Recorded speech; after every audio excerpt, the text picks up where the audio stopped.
Hello good morning students. आज हम पढ़ते हैं प्रेगनेंसी।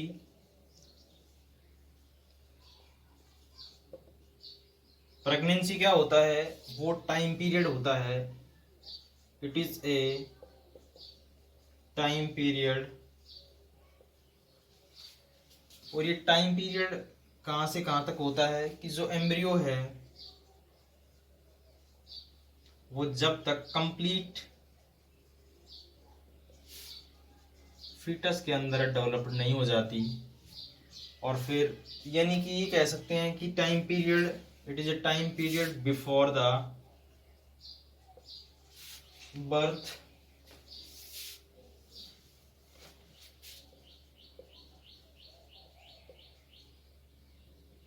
of the fetus या of the baby in the mother womb। ठीक है, कि वो टाइम पीरियड जो डिलीवरी से पहले का होता है उसको हम प्रेगनेंसी बोलते हैं। ठीक है, या ये कहें कि जो एम्ब्रियो है उसके बाद फीटस का डेवलपमेंट कंप्लीट, तो डिलीवरी तक का जो टाइम होता है उसको हम प्रेगनेंसी बोलते हैं। अगर ऐसे हम इस टाइम पीरियड की बात करते हैं तो इसके अंदर 9 मंथ +- 7 डेज का होता है ये। ठीक है, यानी ये जो टाइम पीरियड होता है, इस टाइम पीरियड की ड्यूरेशन जो बेबी होता है वो मदर के वोम में होता है, इसको हम प्रेगनेंसी बोलते हैं। जस्ट आफ्टर द फर्टिलाइजेशन शुरू होता है और लास्ट में जब तक कंप्लीट फीटस डेवलप नहीं हो जाता तब तक का टाइम पीरियड होता है प्रेगनेंसी। तो प्रेगनेंसी के अंदर हम एम्ब्रियोनिक डेवलपमेंट पढ़ चुके हैं। आज हम कुछ इसके चीज़ के बारे में एक्स्ट्रा पढ़ेंगे कि कौन कौन से हॉर्मोन्स होते हैं जो इसके लिए रेस्पॉन्सिबल होते हैं, और हॉर्मोन्स के अलावा प्लेसेंटा वगैरह क्या होता है, कोरियोनिक विलाई क्या होती है, तो वो हम पढ़ेंगे। किस टाइप से प्रेगनेंसी होती है उसके अंदर जो हॉर्मोन्स वगैरह है उसका कंट्रोलर सिस्टम होता है। तो इसके अंदर अगर हम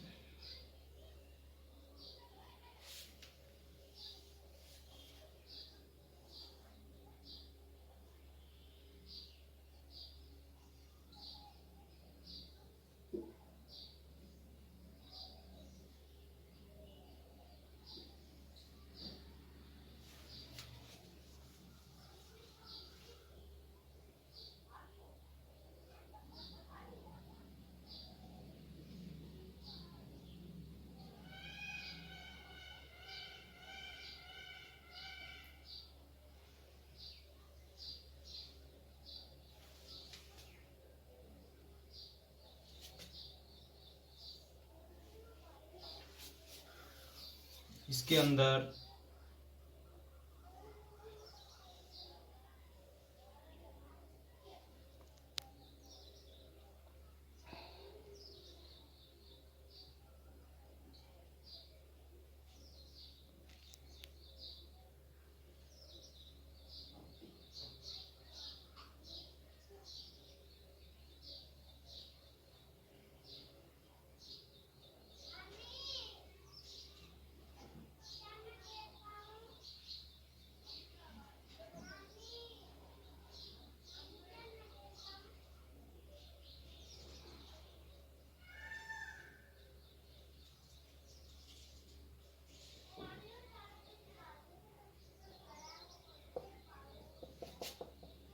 इस टाइप से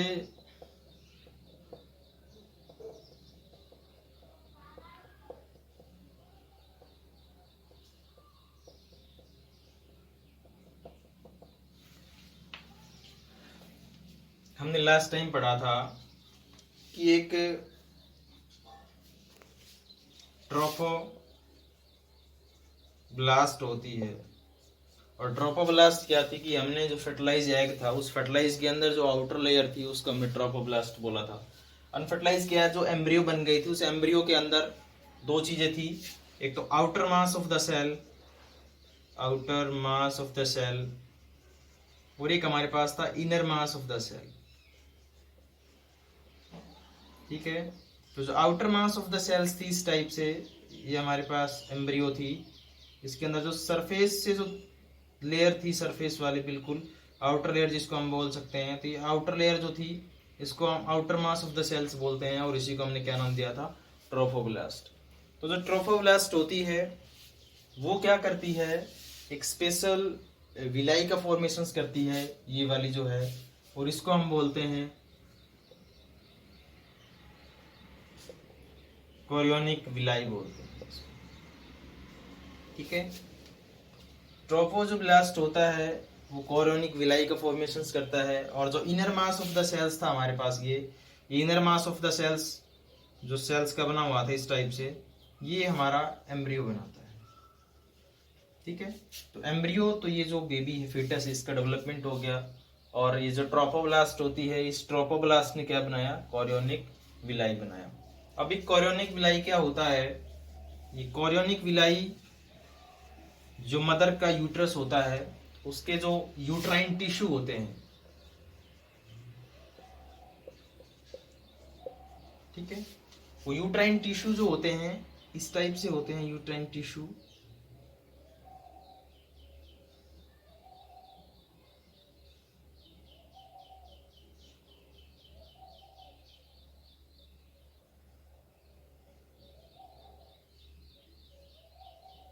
इस टाइप से ये कोरियोनिक विलाई होती है हमारे पास, और ये हमारे पास है यूट्रस टिश्यू, यानी यूट्राइन जो टिश्यू है वो है।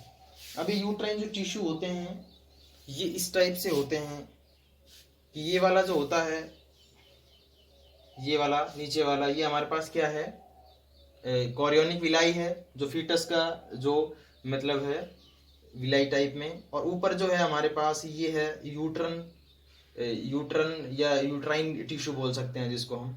अब ये जो यूट्राइन टिश्यू होते हैं इस टाइप से होते हैं कि ये एक दूसरे से कंप्लीटली एक दूसरे से जुड़े हुए नहीं होते, तो हम ये बोल सकते हैं कि ये दोनों के दोनों जो कॉम्बिनेशन होता है, combination of chorionic villi with the uterine tissue is called placenta. ठीक है, नॉर्मली आपने पढ़ा होगा प्लेसेंटा क्या होता है। तो जो प्लेसेंटा होता है, ये प्लेसेंटा, ये जो कोरियोनिक विलाई होती है इसका, और जो यूट्रस या यूट्राइन टिश्यू होते हैं उनके साथ जो कॉम्बिनेशन होता है उसको हम बोलते हैं प्लेसेंटा। ठीक है, तो ये जो हमारे पास कॉम्बिनेशन होता है इसको हम प्लेसेंटा बोल देते हैं।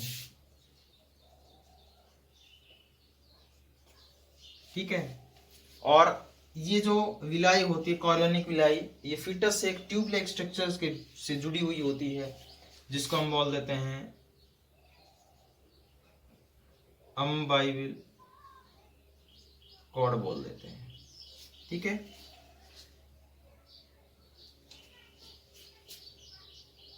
ये बाइसिकल जो कोड होती है, ये ट्यूबलेक स्ट्रक्चर्स होती है जो कनेक्ट करती है किसको, इस फीटस को, किससे, इस प्लेसेंटा से कनेक्ट करती है।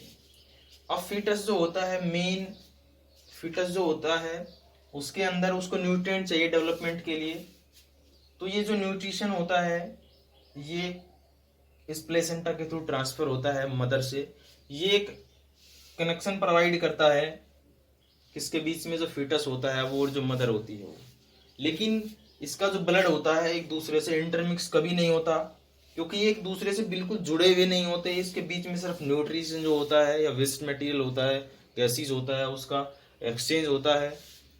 ये जो ब्लड होता है इन दो मदर और जो फीटस होता है उसका कभी भी ब्लड का इंटरमिक्सिंग नहीं होती, क्योंकि एक दूसरे से बिल्कुल जुड़े हुए नहीं होते हैं। इनके बीच में डिफ्यूजन्स के थ्रू जो आयन वो होते हैं, न्यूट्रिएंट्स, गैसेस होती हैं, जो भी होता है वेस्ट मटेरियल, उनका ट्रांसफर होता है, लेकिन ये कभी भी एक दूसरे जुड़े हुए नहीं होते। ठीक है, दूसरा जो प्लेसेंटा आता है ये काफी इंपॉर्टेंट होता है, और इसके अंदर क्या होता है कि मेन जो नेट के अंदर पूछ जाता है, वो कई बार पूछ लेता है, वो उठाता है यहाँ से न्यूट्रिएंट्स में से एक सबसे इंपॉर्टेंट क्वेश्चन, और वो आता है कि जो प्लेसेंटा होता है इसके हम अगर फंक्शंस की बात करते हैं तो ये काफ़ी फंक्शंस इम्पोर्टेंट करता है, काफ़ी फंक्शनिंग करता है ये। तो मेन एक आता है कि इसके अंदर जो न्यूट्रिएंट्स होते हैं ट्रांसफर करता है ये फ्रॉम मदर टू फीटस, ठीक है। दूसरा ये आता है इसके अंदर कि जो न्यूट्रिएंट्स होते हैं उसके अंदर भी एक ये एंटीबॉडी ट्रांसफर करता है, और वो एंटीबॉडी कौन सी होती है, और ये नीट में काफी बार पूछा गया है। तो उसका आंसर आएगा IgG। इम्यूनोग्लोबुलिन्स होती है ये एंटीबॉडी जो होती है, ये ट्रांसफर होती है मदर से फीटस के बीच में, ठीक है। दूसरा क्या होता है कि जो वेस्ट मटेरियल होता है वो waste material foetus to mother जो होती है, मदर फीटस का जो वेस्ट मटेरियल है वो मदर्स के ब्लड के अंदर चला जाता है, वो भी प्लेसेंटा के थ्रू जाता है। उसके बाद क्या होता है कि ये जो वेस्ट मटेरियल था, ये न्यूट्रिएंट्स है वो, उसके बाद जो ऑक्सीजन और जो कार्बन डाइऑक्साइड का जो एक्सचेंज होता है वो भी इसी प्लेसेंटा के थ्रू होता है। अब आता है इसका, ये इसके इम्पोर्टेंट रोल थे, लेकिन ये हार्मोन्स के डेवलपमेंट के अंदर भी ये रिस्पॉन्सिबल होता है, और उसके बारे में हम यहाँ पे डीप में स्टडी करेंगे, ठीक है। तो प्लेसेंटा जो होता है वो कौन कौन से हार्मोन्स रिलीज करता है उसके बारे में हम बात करेंगे। एक होता है HCG हार्मोन, ठीक है। उसके बाद एक आता है ह्यूमन प्लेसेंटल। ये जो हार्मोन्स होता है ये 2 टाइप्स का होता है, एल बोल सकते हैं इसको। इसको हम बोलते हैं ह्यूमन ऑरियोनिक गोनेडोट्रोपिन हार्मोन, ठीक है। ये दूसरा जो होता है ये आता है ह्यूमन प्लेसेंटल लैक्टोजन। इसको ये 2 हार्मोन्स इंपॉर्टेंट्स होते हैं। इस जो नीचे वाला हार्मोन्स है इसको हम HCS ही बोल सकते हैं, ह्यूमन क्रॉनिक सोमेटो मेमोट्रोपिन हार्मोन भी बोल सकते हैं इसको हम। तो ये जो HCG हार्मोन्स होता है ये क्या करता है, ये HCG जो हार्मोन्स होता है ये स्टिमुलेट करता है कॉर्पस ल्यूटियम को। जो कॉर्पस ल्यूटियम होती है उसको स्टिमुलेट करता है, ठीक है, कि वो अलाइव रहे, ठीक है, वो लाइव रहे कब तक, 2 मंथ तक, ठीक है। क्योंकि आपको पता है कि कॉर्पस ल्यूटियम जो होता है वो 2 टाइप के हार्मोन्स रिलीज करता है, एक प्रोजेस्टेरोन और दूसरा एस्ट्रोजन।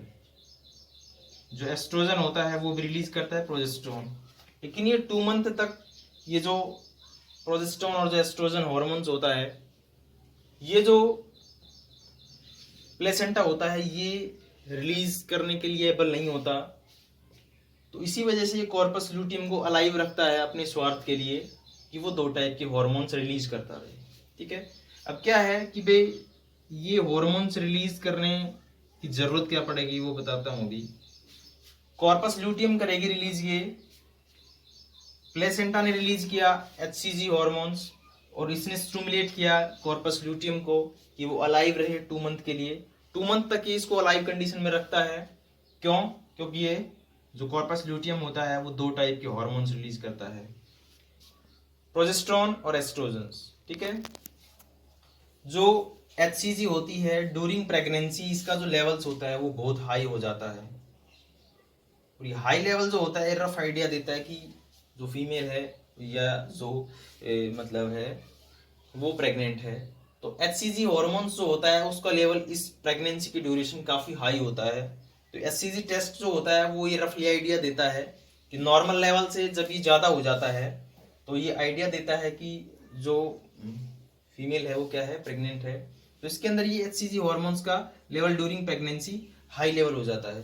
तो प्रोजेस्टेरोन हॉर्मोन्स और जो एस्ट्रोजन होता है, इन दोनों के फंक्शंस क्या होते हैं कि ये बात काफी इंपॉर्टेंट है कि 2 मंथ तक तो कॉर्पस ल्यूटियम रिलीज करता है प्रोजेस्टेरोन एस्ट्रोजन, लेकिन बाद में 2 मंथ बाद जब कॉर्पस ल्यूटियम नहीं रहती है उस ड्यूरेशन क्या होता है, प्लेसेंटा खुद इन दो हार्मोन्स को रिलीज करता है।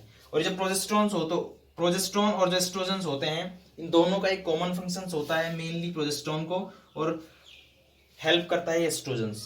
तो यूट्राइन जो वाल होती है उसके थिकनिंग के अंदर, उसकी मेंटेनेंस के लिए, उसकी प्रोलाइफेशन के लिए, तो जो यूट्राइन वाल होती है उसके डेवलपमेंट के लिए बहुत ज्यादा इंपॉर्टेंट होते हैं दोनों के दोनों हार्मोन्स। ठीक है। एस्ट्रोजन जो हार्मोन होता है वो जो मेमोरी ग्लैंड्स होती है, वो मेमोरी ग्लैंड्स जो होती है उसके डेवलपमेंट शुरू कर देता है, क्योंकि आपको पता है कि जो फीटस होता है जब after the delivery there is need to be nutrients या ये एंटीबॉडीज बोल सकते हो आप, कि उसको उसका जो बॉडी होती है वो इस न्यू एनवायरनमेंट में आती है तो वो इन्फेक्शंस का ज़्यादा खतरा रहता है, तो उसको फीड कराना जरूरी होता है।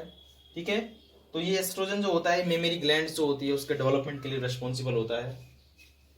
ठीक है। तो प्रेगनेंसी के ड्यूरेशन ये बैलेंस करते हैं दोनों के दोनों हार्मोन्स प्रेगनेंसी को। उसके बाद क्या आता है कि HPL क्या होता है, ह्यूमन प्लेसेंटल लैक्टोजन हॉर्मोन्स होता है। ये लैक्टोजन का नाम आता है तो आपको पता है कि न्यूट्रिएंट्स ये डाइट, और ये जो HPL है ये मेमोरी ग्लैंड्स के डेवलपमेंट के लिए रेस्पॉन्सिबल होता है। मेमोरी ग्लैंड्स जो होती है उसके डेवलपमेंट के लिए होता है ये, और ये जो मेमोरी ग्लैंड्स होती है ये ड्यूरिंग प्रेगनेंसी डेवलप्ड हो जाती है कि जस्ट आफ्टर द डिलीवरी इसको क्या करना है, मिल्क बनाना है। और मिल्क के अंदर बहुत सारा कोलेस्ट्रॉल होता है, मतलब कोलेस्ट्रॉल जो होता है, मतलब कोलेस्ट्रम बोलते हैं उसको, जो फर्स्ट मिल्क होता है उसको, वो जो कोलेस्ट्रम होता है उसके अंदर बहुत सारे एंटीबॉडीज होती है। ठीक है। तो ये जो मेमोरी ग्लैंड्स होती है ये डेवलप्ड होती है किसके थ्रू, HPL जो हॉर्मोन्स होता है। ठीक है, इसके थ्रू। अब मेन बात आती है कि इसके अलावा ये जो प्लेसेंटा होता है ये कौन कौन सी हॉर्मोन्स होते हैं उनको भी रिलीज करता है। अब ये जो प्रोजेस्टेरोन और एस्ट्रोजन हॉर्मोन्स होते हैं ये 2 मंथ तक कॉर्पस ल्यूटियम जो है वो रिलीज करेगा, लेकिन 2 मंथ के बाद ये प्लेसेंटा होता है ये खुद रिलीज करना शुरू कर देता है हॉर्मोन्स। और वो हॉर्मोन्स के बारे में अभी हम पढ़ेंगे कि कौन कौन से हॉर्मोन्स जो होते हैं वो इसके लिए रेस्पॉन्सिबल होते हैं।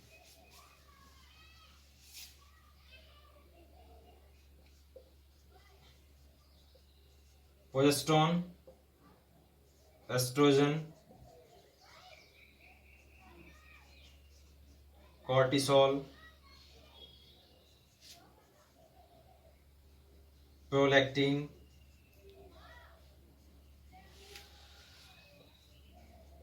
रिलैक्सिन हॉर्मोन्स, ये सारे हॉर्मोन्स होते हैं जो प्लेसेंटा रिलीज करता है। इसके डिफरेंट फंक्शंस होते हैं इन सब के। तो प्रोजेस्टेरोन जो होता है वो क्या होता है कि प्रोजेस्टेरोन को पता है कि प्रोजेस्टेरोन और जो ये वाला हॉर्मोन्स होता है दोनों के दोनों यूट्राइन वॉल की प्रोलाइफेरियन डेवलपमेंट इसके रिस्पॉन्सिबल होते हैं। प्रोजेस्टेरोन मेनली ये इसका साथ देता है। एस्ट्रोजन जो होता है वो मेमोरी ग्लैंड्स के डेवलपमेंट के लिए रिस्पॉन्सिबल होता है। तो कॉर्टिसोल्स होता है ये भी काफी इंपॉर्टेंट होता है, और ये क्या करता है कि शुगर लेवल, बीपी, इसको ब्लड प्रेशर बोल सकते हो आप। ठीक है। वाटर लेवल, एक्चुअली में ये स्ट्रेस रेस्पॉन्सिव होता है, स्ट्रेस रेस्पॉन्डिंग हॉर्मोन्स होता है। ठीक है। तो शुगर लेवल जो होता है, बीपी है, ब्लड प्रेशर, वाटर लेवल जो होता है। दूसरा मेटाबॉलिज्म जो होता है, मेटाबॉलिक रेट, इन सब को ये कंट्रोल करके रखता है कॉर्टिसोल्स, तो ये भी काफी इंपॉर्टेंट होता है हॉर्मोन्स। प्रोलैक्टिन हॉर्मोन्स वो हॉर्मोन्स होता है जो मिल्क प्रोडक्शन को स्टिमुलेट करता है। ठीक है। और ये डिलीवरी के ड्यूरेशन रिलीज होता है। रिलैक्सिन जो हॉर्मोन्स होता है ये भी डिलीवरी के ड्यूरिंग होता है। ये एक मतलब इसको रिलैक्सिन हॉर्मोन्स को हम बोल सकते हैं कि ये काफ़ी इम्पोर्टेंट होता है डिलीवरी के ड्यूरेशन। ये पेन वगैरह है उसको कम करता है। तो ये काफ़ी रिलैक्सिंग हॉर्मोन्स इंपॉर्टेंट होते हैं। तो ये जो हॉर्मोन्स होते हैं ये रिलीज करता है प्लेसेंटा। ठीक है, अगर हम बात करते हैं कि जो सर्विक्स होता है इसके अंदर एक प्लग होता है, प्लग ऑफ म्यूकस। ये काफी इंपॉर्टेंट होता है ड्यूरिंग जो प्रेगनेंसी होती है। इसके अंदर ये एक जो सर्विक्स होता है ये ब्लॉक हो जाता है कि इसके अंदर इन्फेक्शियस कॉन्टामिनेंट्स जो हैं वो अंदर ना जाए, बैक्टीरिया वायरस जो भी है। तो ये जो प्लग होता है ये ब्लॉक कर देता है इसको, सर्विक्स को। तो ये ब्लॉक करने का मतलब क्या है कि जैसे ड्यूरेशन डिलीवरी ये जो म्यूकस होता है ये बाहर आ जाता है, प्लग ऑफ म्यूकस। ठीक है, तो इसमें क्या होता है, म्यूकस ऑफ प्लग जो बाहर आता है उसके बाद डिलीवरी होती है। तो इसके अंदर ये प्रिवेंट करता है इन्फेक्शन को। तो काफी इंपॉर्टेंट होता है ये भी कि सर्विक्स जो होता है वो ब्लॉक हो जाता है with the help of plug of mucus. ठीक है, इसके बाद है कि जो फीटस होता है उसका डेवलपमेंट जिस वॉल के अंदर होता है उसको हम बोलते हैं एमनियोटिक वॉल, और इसके अंदर जो फ्लूइड होता है उसको हम बोलते हैं एमनियोटिक फ्लूइड। ठीक है, ये इंपॉर्टेंट होते हैं काफी। फिटस की जब डिलीवरी होती है तो आपको पता है कि जैसे ही वो बाहर आता है तो रोने लगता है। उसका मतलब ये होता है कि ये जो एमनियोटिक फ्लूइड होता है, ये एमनियोटिक जो एनवायरनमेंट होता है ये उसका अलग एनवायरनमेंट था, और जब बाहर आता है तो दूसरे एनवायरनमेंट होता है। तो वो जो होता है वो due to change in environment conditions. ठीक है, कि जो एनवायरनमेंट कंडीशन है वो अंदर जो एमनियोटिक एनवायरनमेंट था उसका अलग अपना हिसाब किताब था, बाहर आया तो बाहर का अपना खुद का एनवायरनमेंट अलग है। तो वो शुरुआत के अंदर खुद को अडेप्ट नहीं कर पाता और वो रोने लगता है। ठीक है, तो ये प्रेगनेंसी होती है, और इसके अंदर हमने पढ़ा है ये प्लेसेंटा होता है जो कॉम्बिनेशन होता है ऑरियोनिक विलाई का और यूट्रन टिश्यू का, एक दूसरे से इस टाइप से होता है। और इसके अंदर क्या होता है कि ब्लड का इंटरमिक्सिंग नहीं होती इसके अंदर। ठीक है, न्यूट्रिशन का ट्रांसफर होता है। मेन इंपॉर्टेंट इसके अंदर बहुत बार पूछा जाता है नीट के अंदर कि कौन सी एंटीबॉडीज होती है जो ट्रांसफर होती है। तो IgG होती है एक, इम्यूनोग्लोबुलिन्स, वो ट्रांसफर होती है मदर से फीटस के बीच में। ठीक है, दूसरा एक्सचेंज ऑफ गैसेज VC के थ्रू होती है, और जिसके थ्रू जुड़ा होता है फीटस से उसको बोलते हैं अम्बाइविकल कॉर्ड बोलते हैं इसको हम, और ये फीटस होता है। और इसके अंदर डिफरेंट हार्मोन्स हमने पढ़े, प्रोजेस्टेरोन पढ़ा, एस्ट्रोजन पढ़ा। ये दोनों हार्मोन्स कॉर्पस ल्यूटियम रिलीज करता है 2 मंथ तक, उसके बाद में प्लेसेंटा जो होता है वो खुद रिलीज करता है। कॉर्टिसोल जो है, प्रोलैक्टिन जो है, ठीक है, और रिलैक्सिन जो हार्मोन्स होता है, ये सारे के सारे हार्मोन्स हमने पढ़े। तो ये होता है प्रेगनेंसी वो टाइम पीरियड होता है जो फीटस जो होता है वो डेवलप्ड होता है अंदर। तो डिलीवरी से पहले तक का जो टाइम पीरियड होता है उसको हम प्रेगनेंसी बोलते हैं। ये टाइम पीरियड 9 मंथ ±7 डेज का होता है। तो ये था हमारा प्रेगनेंसी के बारे में। इसमें ये जो यूट्रस वॉल होती है डिलीवरी प्रेगनेंसी की ड्यूरिंग काफ़ी थिक हो जाती है। ये तो थिक होने का मतलब यही होता है कि जो फीटस है उसके अंदर उसको एक्स्ट्रा प्रोटेक्शन मिले, और ये जो फ्लूइड होता है एमनियोटिक फ्लूइड इसके स्ट्रेस नहीं आने देता अंदर। ठीक है, मतलब फ्रिक्शंस को बिल्कुल लो कर देता है, फ्लूइड होता है फ्रिक्शंस को लो कर देता है। ठीक है, तो इस टाइप से ये एक एक्स्ट्रा अपना खुद का एनवायरनमेंट प्रोवाइड करता है फिटस को, जो एमनियोटिक फ्लूइड होता है एमनियोटिक वॉल्स के अंदर। तो ड्यूरेशन डिलीवरी होती है तो ये एमनियोटिक वॉल जो होती है वो रेप्चर हो जाती है, और रेप्चर होने के बाद जो बेबी है वो आउटसाइड। अब ये जो हमने पढ़ा था कि जो यूट्राइन जो वाल्स होती है बीच वाली मिड वाली, एंडोमेट्रियम ज़्यादा थिक नहीं होती। जो मायोमेट्रियम का मतलब मसल्स, मायोमेट्रियम जो होती है वो कॉन्ट्रैक्ट करती है ऊपर की तरफ ड्यूरेशन डिलीवरी। तो जैसे ही कॉन्ट्रैक्ट करती है ये, तो ये जो बेबी होता है ये पुश होता है, मतलब नीचे की तरफ पुश होता है और वो बाहर आता है। तो इसको हम प्रेगनेंसी बोलते हैं कि ये जो हमने हार्मोन का फिनोमेना पढ़ा, टाइम पीरियड पढ़ा, तो इसको हम प्रेगनेंसी बोलते हैं। Thanks for watching.